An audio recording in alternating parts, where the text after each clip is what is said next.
साथियों नमस्कार। साथियों, ईरान में स्थिति और गंभीर होती चली जा रही है।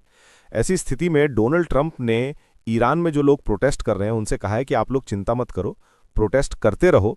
आपके यहाँ पर जितने भी इंस्टीट्यूशंस हैं उन पर टेक ओवर कर लो और हमारी तरफ से मदद आ रही है, बिल्कुल भी टेंशन मत लो। ईरान ने हमसे बातचीत करने का एक दावा पेश किया था, लेकिन हमने मना कर दिया, हमें कोई बातचीत नहीं करनी। ये बातचीत तब तक नहीं होगी जब तक तुम्हारे यहाँ पर प्रोटेस्टर्स को गिरफ्तार करने वाले लोग और उनके मारने वाले लोगों का इलाज नहीं कर दिया जाएगा। यानी कि यूएस कभी भी कोई भी स्टेप ले सकता है। ऐसी स्थिति में भारत ने भी कह दिया है कि जितने भी भारतीय ईरान में हैं जल्द से जल्द ईरान छोड़ दें, यानी कि ईरान में कुछ बड़ा होने जा रहा है। ये देखिए, डोनाल्ड ट्रंप ने कहा है टेक ओवर योर इंस्टीट्यूशंस, और डोनाल्ड ट्रंप ने साफ साफ कहा है कि वहां पर अभी क्या हुआ है, 2000 से ज्यादा प्रोटेस्टर मारे जा चुके हैं। ये तो वो आंकड़ा है जो मीडिया में आया है, हो सकता है इससे ज्यादा भी हो, और बताया जा रहा है 10,000 से भी ज्यादा, अब तो शायद 15,000 से ज्यादा हो गए होंगे, क्योंकि आंकड़ा एकदम बढ़ता जा रहा है। सुबह के टाइम 10,000 तक आंकड़ा था। 15,000 10,000 के आसपास लोग गिरफ्तार किए जा चुके हैं और बर्बरता करी जा रही है जितने भी वहां पर प्रोटेस्टर हैं उन पर। ऐसी स्थिति में यूएस ने कहा है कि हम मदद भेज रहे हैं, रास्ते में हैं, और मीगा यानी कि मेक ईरान ग्रेट अगेन, जैसे मागा है ऐसे ही मीगा। अब अगर इस तरह का बयान ट्रंप दे रहे हैं कि मीगा यानी मेक ईरान ग्रेट अगेन, यानी कि अब कुछ शिफ्ट हो रहा है, तख्ता पलट हो रहा है, इस बात के संकेत दे दिए हैं। कई लोग पूछेंगे कि क्या यूएस अटैक करने वाला है, तो इसका जवाब अभी देना मुश्किल है, क्योंकि कई ऐसी खबरें हैं जो ये बता रही हैं कि कर भी सकता है, help is on the way. इसका मतलब क्या है? और कई खबरें ऐसी भी हैं जो ये बता रही हैं कि शायद ना भी करे। कुछ आंकड़े बताते हैं कि अगर यूएस हमला कर भी देगा तब भी किसी निष्कर्ष पे नहीं पहुंचेगा, और कुछ आंकड़े बताते हैं कि हो सकता है ना भी करे। तो ये तो ट्रंप के ऊपर है, ट्रंप क्या करेंगे क्या नहीं करेंगे, तो वो एक अपना अलग रुख है। क्या यूएस हमला करेगा या नहीं करेगा? कुछ लोग ये भी कह रहे हैं कि ईरान तो रशिया का एलाय है, चाइना का एलाय है। क्या ये लोग ईरान को बचाने नहीं आएंगे? क्या रशिया अपनी सेना नहीं भेजेगा? क्या रशिया यूएस से लड़ने के लिए यहाँ पर अपने सोल्जर्स नहीं भेजेगा, मिसाइल से नहीं भेजेगा? तो इसका जवाब है कि नहीं भेजेगा, क्योंकि लोग ये भूल जाते हैं कि ये 1980 1990 नहीं चल रहा है, ये 2026 चल रहा है। ग्लोबल रीसेट चल रहा है। सारे आंकड़े, सारे परिदृश्य बदले जा रहे हैं। और कुछ लोग कहते हैं चाइना तो बहुत बड़ा ट्रेडिंग पार्टनर है। देखिए, लोग कहते हैं कि चाइना तो ईरान का सबसे बड़ा ट्रेडिंग पार्टनर है, ये कैसे हम बीच में हमला नहीं करेगा या ये कैसे दखल अंदाजी नहीं देगा। तो देखिए, चाइना के बारे में लोग कह रहे हैं कि ये सबसे ज़्यादा ट्रेड करता है ईरान के साथ। अब बढ़ते हैं आगे।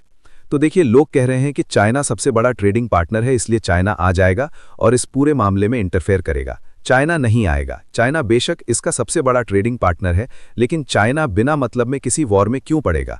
ना तो अपने सोल्जर्स भेजेगा, ना अपनी मिसाइल्स भेजेगा। आपने कहीं नहीं देखा होगा कि चाइना ने डायरेक्टली अपने हथियार इस तरह से भेजे हों। हाँ, ये बात सही है कि अगर रशिया में उसने मदद करी है, लेकिन वो भी कोई बड़े पैमाने पर नहीं करी है। अब लोग कहेंगे कि शायद चाइना यहाँ से ऑयल मंगाता हो या गैस मंगाता हो, तो वो भी चाइना नहीं करता। अगर आप ऑयल और गैस के मामले में देखेंगे तो मैं ईरान के बारे में आपको बता चुका हूँ कि ईरान के पास गैस के, नेचुरल गैस के अच्छे खासे रिजर्व्स हैं। इसीलिए यूएस की ईरान पर बुरी नज़र है।